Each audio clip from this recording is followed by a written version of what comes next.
Most people remember Brittany Murphy as an it girl of the 2000s or for her untimely death. Her roles in movies like 8 Mile and Clueless, and even TV shows like King of the Hill, have helped her legacy persevere. Yet there's one film from her filmography that I really wish got more of a shout out. So I'm doing my part. I'm doing my part. I'm doing my part.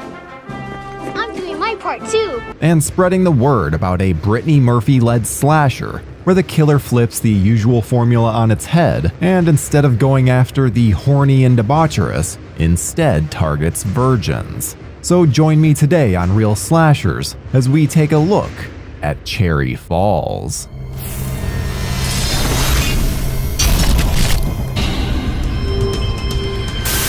What?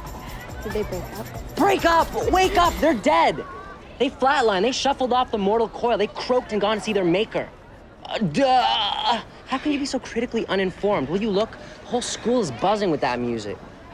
Most slasher films released in this time period really leaned into the meta dynamic that was made so popular in Scream.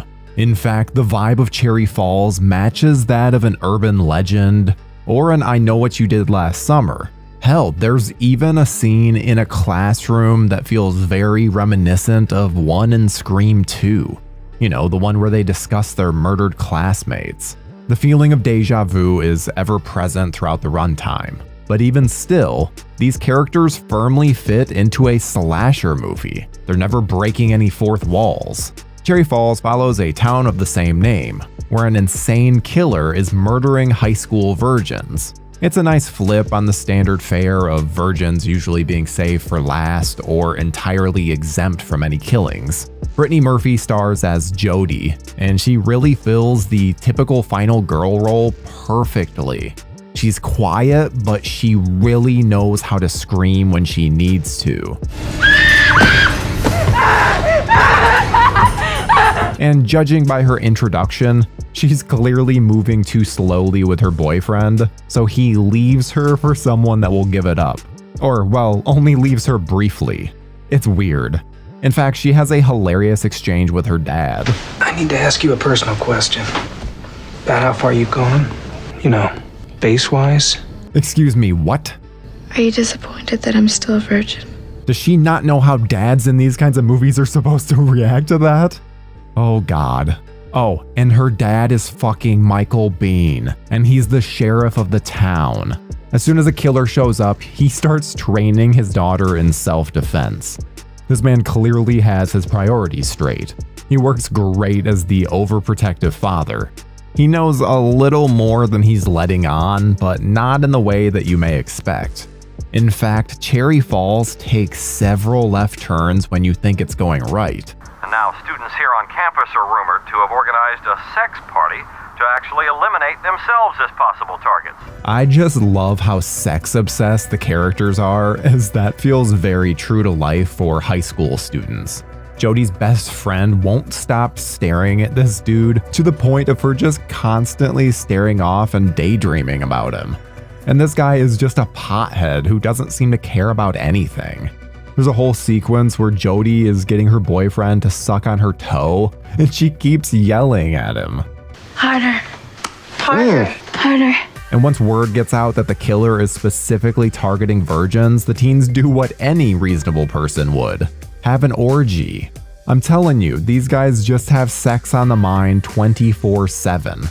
This of course leads to the whole crazy finale, where the killer shows up at the party and starts slicing and dicing up partygoers. So much for sex being the answer to their problems. It absolutely feels cut up and like we're not seeing nearly as much as we're supposed to, but there are fun ideas here. Like everyone's stampeding out of the house or trying to the point of a logjam happening at the stairs. If anything, I just wanted the killer to start showing up and start taking out the people at the back of the line.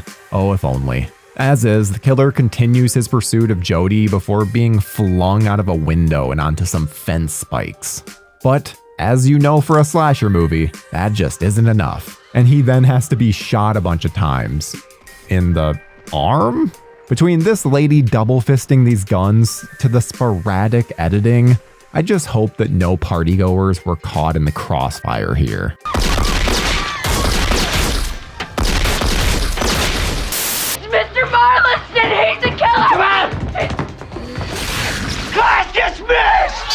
Oh, I love me a good whodunit. Maybe it's my love for Agatha Christie or seeing the original Scream at a young age, but I just love the mystery involved. Who is killing these people? What motivations could they possibly have? Will it make sense or just be entirely absurd? And the killer reveal here gives us a little bit of everything. Jay Moore is not who you would think of when it comes to an intimidating killer. But there's something about his craziness that just works. The way this guy just repeatedly stabs his victims or just slams a door on their head. It can be felt with every movement.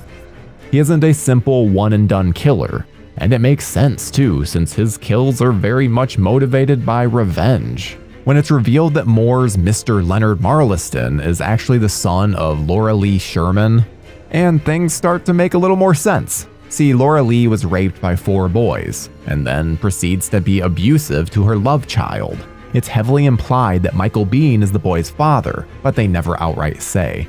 He's targeting virgins because he wants to take away the children from the wealthy parents, even though that point seems a little lost at times.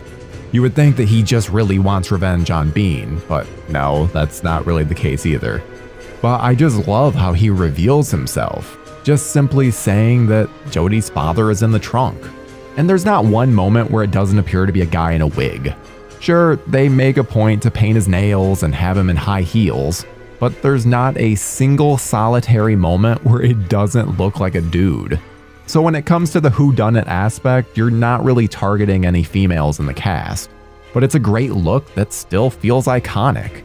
At the end of the movie, we even see what looks like Laura Lee Sherman, just before she disappears behind a bus. So Marliston or a copycat could easily still be out there. I mean, heck, it wouldn't be the first time that this has happened. And it's too bad that we weren't able to see another entry, because this killer had a lot of potential. Mr. Something wrong with your mouth, Kenny? What do you want? Had we gotten the finale as it was originally intended, full of naked people, then it'd probably be worth a full spotlight here. But instead, I want to focus on what I would consider the most powerful moment of the entire film. When Marliston has both Jodi and Brent tied up, he forces Brent to retell the story of Laura Lee's rape. Having to recount that is one thing, but having to do it in front of your own flesh and blood is something entirely different.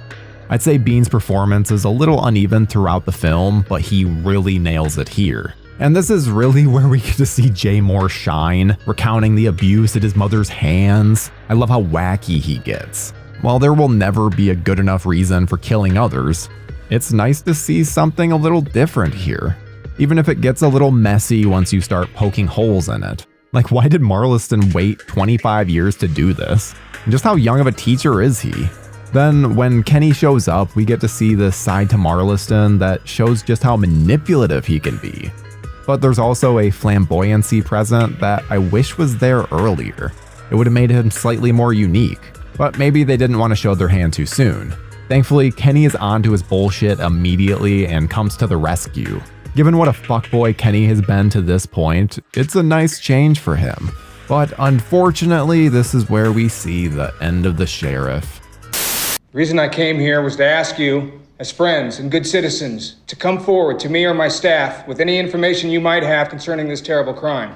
Cherry Falls released in the United States on October 20th, 2000, and it had quite the journey to the screen. Originally, the movie was to be released in theaters in November, but after having repeated issues with censors, the decision was made to release the film as a television movie.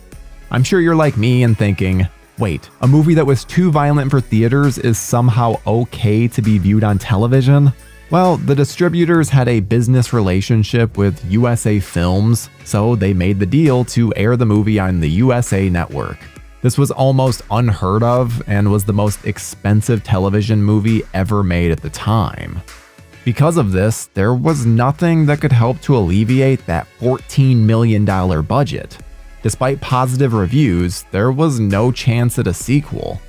Unfortunately, we have yet to see the uncut version, with even Scream Factory doing their best to get a copy. Director Jeffrey Wright even acknowledged that he didn't possess the original cut, so this may just be something that is lost to time. which is really too bad as there's a lot of potential with the kills here. Even as a TV movie, there's a darkness present here that few films are able to achieve. This is a concept that deserves to be returned to, especially since it's by no means a perfect film. There are awkward music choices, and the editing, trying to make it appropriate for television, can be a bit of a headache at times. But at its core, Cherry Falls is a slasher with a unique angle. And really, that's all it ever needed to be. What's in the trunk? Your dad.